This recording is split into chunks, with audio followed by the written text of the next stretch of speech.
সুধী বৈষ্ণব ভক্তবৃন্দ, প্রণাম রইল আপনাদের চরণে। আশা করি সকলে ভালো আছেন। প্রণাম রইল আমার শ্রী গুরুদেবের চরণে। সুধী বৈষ্ণব ভক্তবৃন্দ, ধারাবাহিক অনুযায়ী আজ আমি প্রথম অধ্যায়ের 35 নং শ্লোকটি উপস্থাপন করার চেষ্টা করব।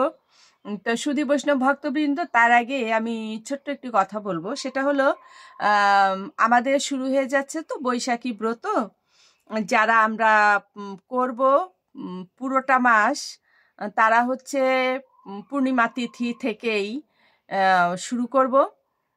এটা আমি আগের দিন ভিডিওতে বলেছি, সেটা আর বলবো না। এখন বলবো সেটা হচ্ছে মাস চলে যাচ্ছে, অর্থাৎ সংক্রান্তি সোমবারে। তাহলে মঙ্গলবার থেকে হচ্ছে আমাদের পহেলা বৈশাখ, মানে বৈশাখ মাস শুরু, অর্থাৎ মধুসূদন মাস শুরু।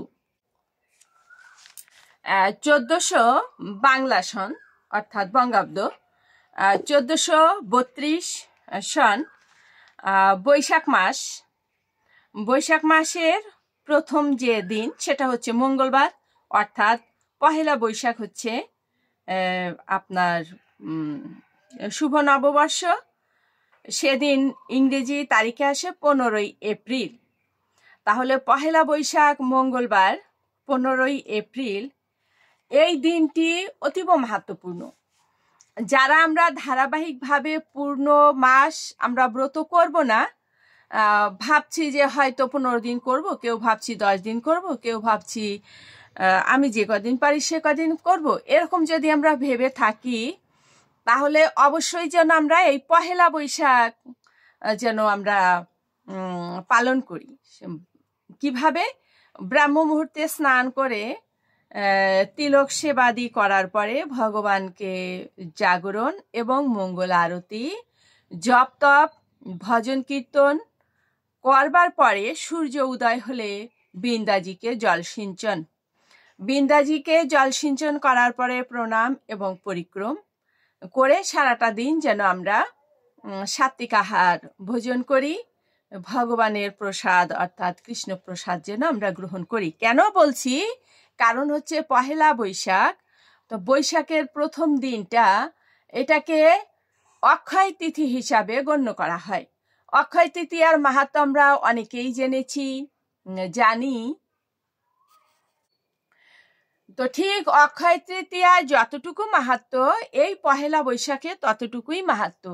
তা আমরা যেন এই পহেলা বৈশাখটাকে হেলা ফেলা না করে, মানে সুযোগটা যেন আমরা না হারাই, এত বড় সুযোগটা যেন আমরা না হারাই। অক্ষয় তিথি কেন বলা হয়েছে? এই দিনে আপনি পাপ কাজ করলেও অক্ষয় হয়ে থাকবে, পুণ্য কাজ করলেও অক্ষয় হয়ে থাকবে। তাহলে আমরা চেষ্টা করব পাপ থেকে বিরত থাকার এবং এই তিথিটাকে পালন করার, অর্থাৎ পুণ্য ফল যাতে অর্জন করা যায় এমন কাজটা যেন করি। শুদ্ধ ভক্তগণ শুধুমাত্র ভগবানের কৃপা ভিক্ষাই করেন, ভগবানের চরণ ভিক্ষা করেন, ভগবানের সেবা করবার সামর্থ্য ভিক্ষা করেন। তো সুধী বৈষ্ণব ভক্তবৃন্দ, এই দিনটা যেন আমরা অবশ্যই পালন করি। আর ছোট্ট একটু কথা বলি যে অক্ষয় তৃতীয়া কেন মাহাত্ম্য। এই দিনে সত্যযুগের সৃষ্টি হয়েছিল, জবের সৃষ্টি হয়েছিল, ভগীরথী গঙ্গাকে পৃথিবীতে আনয়ন করা হয়েছিল, ইত্যাদি ইত্যাদি কারণে অক্ষয় তৃতীয়ার মাহাত্ম্য অতীব মাহাত্ম্যপূর্ণ। তো সুধী বৈষ্ণব ভক্তবৃন্দ, আবারও বলছি, আমরা যেন সেই পহেলা বৈশাখটাকে পালন করি। এই দিন যেন অবশ্যই আমরা ভগবানের নাম জপ তপ ধ্যান জ্ঞান ইত্যাদিতে রত থাকি। সুধী বৈষ্ণব ভক্তবৃন্দ, সকলে ভালো থাকবেন। আমি এবার শ্লোকটিকে উপস্থাপন করার চেষ্টা করছি। প্রথম অধ্যায় বিষাদযোগ 35 নং শ্লোক, তবে একটু সামান্য মঙ্গলাচরণ করব। জ্ঞান তিমিরান্ধস্য জ্ঞানঞ্জন শলাকয়া চক্ষুরুন্মীলিতাং যেন তস্मै শ্রী গুরুবে নমঃ। ওম নমো ভগবতে বাসুদেবায় শ্রীমদ্ ভগবতে শ্রীগীতায় নমো। নারায়ণং নমস্কৃত নরং চৈব নরোত্তমম দেবীং সরস্বতীং বেশং তত জয় মুদিরয়েৎ মূকং করোতি বাচলং পুঙ্গুং লঙ্ঘয়েতে গিরিম ইয়ত কৃপা তমহং বন্দে পরমানন্দ মাধবম। ওম নমো ভগবতে বাসুদেবায়। নমো ভগবতে বাসুদেবায়। শ্রীমদ্ ভগবতে শ্রীগীতায় নমো, শ্রীগীতায় নমো, শ্রীগীতায় নমো। শ্রীমদ্ ভগবদ গীতা প্রথম অধ্যায় ২০ যোগ, শ্লোক সংখ্যা ৩৫। অপি ত্রৈলোক্য রাজ্যস্য হেতঃ কিমিনো মহি কৃতে নিহত ধৃতরাষ্ট্রং নঃ কা প্রীতিঃ সৎ জনার্দন।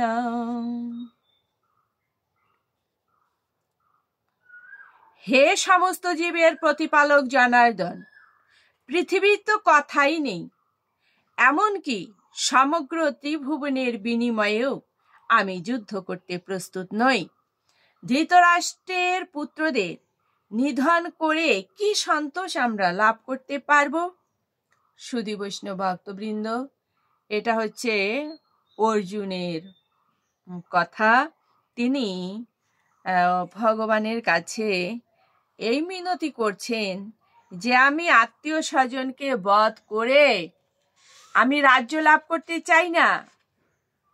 শুধু রাজ্য নয়, ত্রিভুবন ও যদি আমি লাভ করতে পারি, তবে আমি এই আত্মীয় স্বজনদের অর্থাৎ ধৃতরাষ্ট্রের পুত্ররা, তারা তো আমাদের ভাই, আমি বধ করতে চাই না। তাৎপর্য এমন করে বলা হয়েছে যে ভগবানের ভক্ত কখনই কারো প্রতি প্রতিহিংসা পরায়ণ হন না। সুধী বৈষ্ণব ভক্তবৃন্দ, আমরা ভক্ত চিনব কি করে? তিনি তো ভক্ত যিনি অহিংস ধর্ম পালন করেন, অর্থাৎ জীব আদিকুল কারো প্রতি হিংসা প্রদর্শন করেন না। এখানে আমরা অর্জুনের কাছে সেটাই জানতে পারছি। ভগবানের ভক্ত কখনোই কারো প্রতি প্রতিহিংসা পরায়ণ হন না। অন্যায়ভাবে যে তাকে প্রতারণা করে তার প্রতিও তিনি করুণা বর্ষণ করেন। অর্থাৎ ওনার প্রতি যদি কেউ অন্যায় করে, তিনি তার প্রতিও কি করেন? হিংসা করেন না, করুণা বর্ষণ করেন। যেমন ভাবে পাণ্ডবেরা করতে চাইছে, অর্থাৎ অর্জুন বলছেন, কারণ ধৃতরাষ্ট্রের পুত্রেরা তো পঞ্চপাণ্ডবের প্রতি অন্যায় করেছিল, তারপরও অর্জুন কথা বলছেন যে তাদের আমি বধ করতে চাই না। কিন্তু ভগবানের ভক্তকে যে আঘাত দেয়, ভগবান কখনোই তাকে সহ্য করেন না। ভগবানের শ্রীচরণে কোনো অপরাধ করলে ভগবান তা ক্ষমা করতে পারেন, কিন্তু তার ভক্তের প্রতি যদি কেউ অন্যায় করে, ভগবান তাকে কখনোই ক্ষমা করেন না। তাই অর্জুন যদিও সেই দুর্বৃত্তদের ক্ষমা করতে চেয়েছিলেন, তবুও ভগবান তাদের বিনাশ করা থেকে নিরস্ত হননি। সুধী বৈষ্ণব ভক্তবৃন্দ, আমরা এমনিভাবে গীতার আলোকে শিক্ষা গ্রহণ করব। আমরা শুধু শ্লোক শ্রবণ করব না, আমরা এই অমৃতময় গীতার বাণী স্বয়ং ভগবানের মুখ নিঃসৃত বাণী, ভগবানের মুখ থেকে গীত আকারে বেরিয়েছিল বলেই এর আর একটা নাম হচ্ছে গীতা, অর্থাৎ শ্রীমদ্ ভগবদ গীতা। গীতা মানে ভগবানের বদন থেকে, শ্রীবদন থেকে গীত আকারেই এই উপদেশ বাণী বেরিয়ে এসেছিল বলেই একে গীতা বলা হয়েছে। আমরা শুধু এই ভগবানের অমৃতময় বাণী শ্রবণ করেই নিরস্ত হব না, আমরা এখান থেকে শিক্ষা গ্রহণ করব এবং এই শিক্ষাটাকে জীব ও জগতের কাজে লাগাবো। ভগবান তিনি নিজে বলেছেন মাহাত্ম্যে যে শ্রীমদ্ ভগবদ গীতা হচ্ছে আমার শরীর, আমি এই শরীরে বসবাস করি।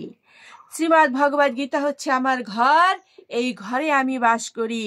শ্রীমদ্ ভগবদ গীতা হচ্ছে আমার গুরু, এই জ্ঞান আমি কি করি, এই জ্ঞানের মাধ্যমে আমি ত্রিলোক পালন করি, স্বর্গ মর্ত পাতাল।